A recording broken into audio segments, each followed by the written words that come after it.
going on, everybody? Man, Eric Wilson, Sports Arena, alongside my man, Mr. Alex Fleming, Florida Sun Review, Fantasy and Flavors, and, of course, Buck Report contributor.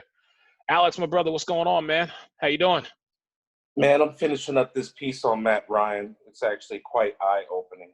Now, Wow. I still don't like the guy, but he's got some amazing numbers. I'm excited to read it, man, so make sure you check my man out. So Alex and I are here today just basically to discuss the Major League Baseball proposal that, the MLB and MLB PA, they're going through their fourth week of negotiations doing this whole modified 2020 season, if you will.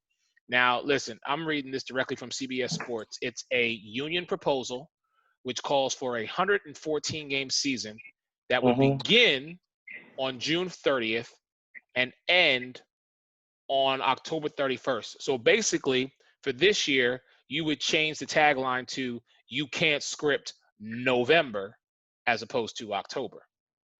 Now, That's I know not counting the playoffs, is it? the postseason would take place through November. So that's why I say you can't script November. Okay, 114-game schedule, and let's imagine that they're only taking 1 day off per month. Let's just say that, okay? Yep. So you got 31 days in June, and then you got another 30 in August. So that's 61. No, 30 days in June. 30 days in June. Okay. June and September are only 30. All right, fair enough. Now you're dealing with the NFL, and you're competing against them. Because once it becomes mid-September to early October, you're still playing out your regular season schedule while you're in the height of the NBA playoffs. Sorry, that's just the way it is. Well, wait a minute now. Typically, because of how baseball season does go, typically baseball does run all the way till October. We're still talking MLB playoffs in October, so they're pushing it out an additional month. Where I see the issue is that November timeframe, because now you're running into the second half of the NFL where we really start to see teams kind of break themselves apart. So I get you there. But up until October, people are excited about the fact that we're able to have more than one sport, and it's pretty much every day there's something different. Now, if things go the way they're going, we're talking about basketball will pretty much have just finished up. Football season will have their legs underneath them.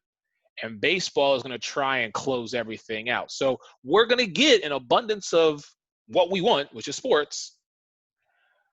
I'm concerned for baseball. Let's put it like that. It's going to be convoluted how they're going to pull this off because they're going to have the NHL and the NBA. If the NBA starts back up afterwards, that's a question mark because they're planning on finishing their season. Right. I digress. The heart of the NFL system, and this is a $10 billion industry we're talking about. They're losing money right now. And the fact that they're losing money is over their own greed. For some odd reason, I don't know why, but the owners and the players can't seem to divulge a solution when it comes to contract, schedule, and location. Well, listen, that whole contract situation is ridiculous because you've got guys at the top who are basically going to get paid a percentage of what their contract says they're going to get. You have guys at the bottom who are going to get their salary, but are also going to get some other options. You've got all of minor league baseball pretty much you're just basically tossing that away. So your farmhouse prospects and, guys that you typically bring up from the minors, what are we doing with them? Well, the MLB doesn't have a salary cap, which leads to other issues. Lord be it there was an injury or there was a scuffle and suspensions, because then you'd have to coordinate that with an already tied together season that you can't take any break off for because you already run into other groups. Yeah. You're supposed to be the Boys of Summer ending in October, barely November. Now you're going to be playing all the way through to November. And if you have a bunch of Game 7s, now we're dealing with almost December time. And I don't want to watch baseball during Thanksgiving when I'm trying to see the Dallas Cowboys and the Detroit Lions. Listen, brother, I can't argue that point because that's major numbers. But think about it like this for one moment, all right? Ride with me on this one. Let's say your hypothesis actually comes to fruition, and we're talking about a lot of Game 7s, so now we're rolling into, let's just take that last week of December. You potentially could have. Now, I'm not saying that NBA or NHL are going to start back up. I think they're going to take some much needed, even though I'm sure they want to get back to it, I think they're going to take some time off to kind of reevaluate and get themselves back to where they need to be to play out a full 82 game season. So that being said, we're rolling into weeks 11, 12, 13, if you will, maybe even 14 in the NFL.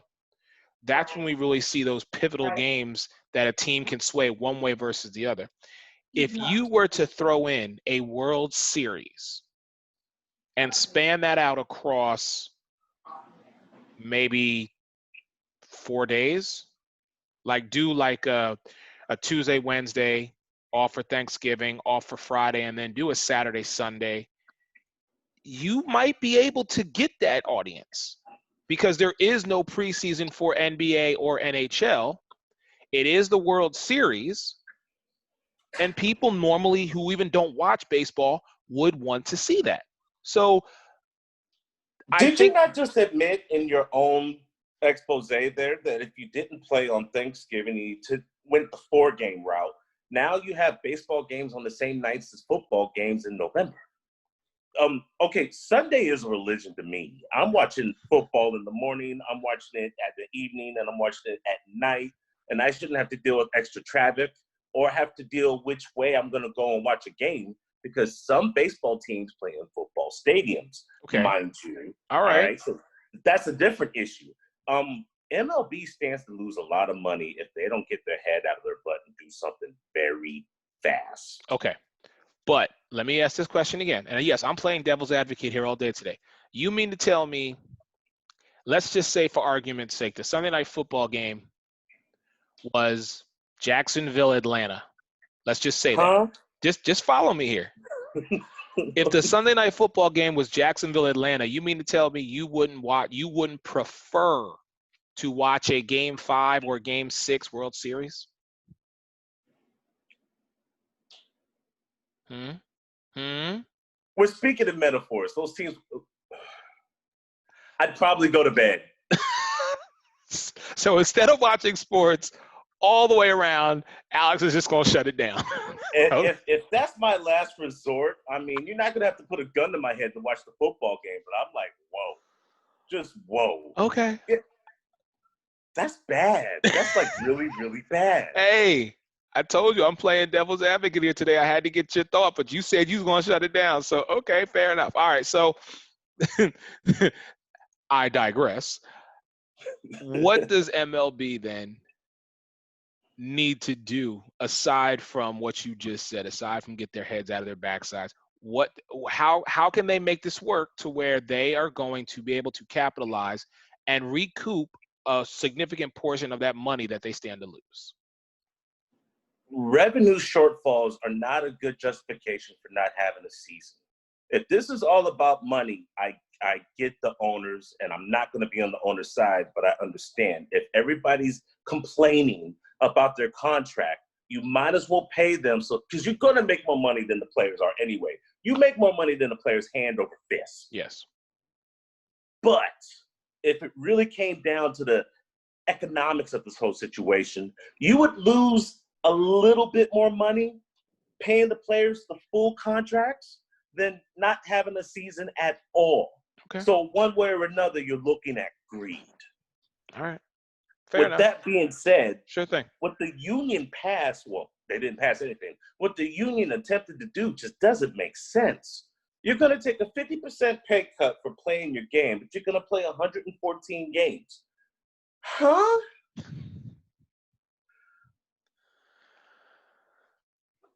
I got you. All right. Listen, we're going to leave it there.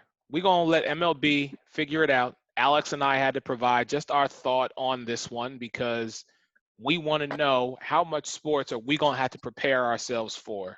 And as Alex and I have said in previous discussions, when it comes to baseball, we can take it, we can leave it. But we'll leave it at that. My man Alex Fleming, Florida Summer Review, Fantasy and Flavors, Buck Report contributor. Hey, every Tuesday, make sure you check this man out. Perspective with Alex Fleming. Your man Eric Wilson, Sports Arena. Hey.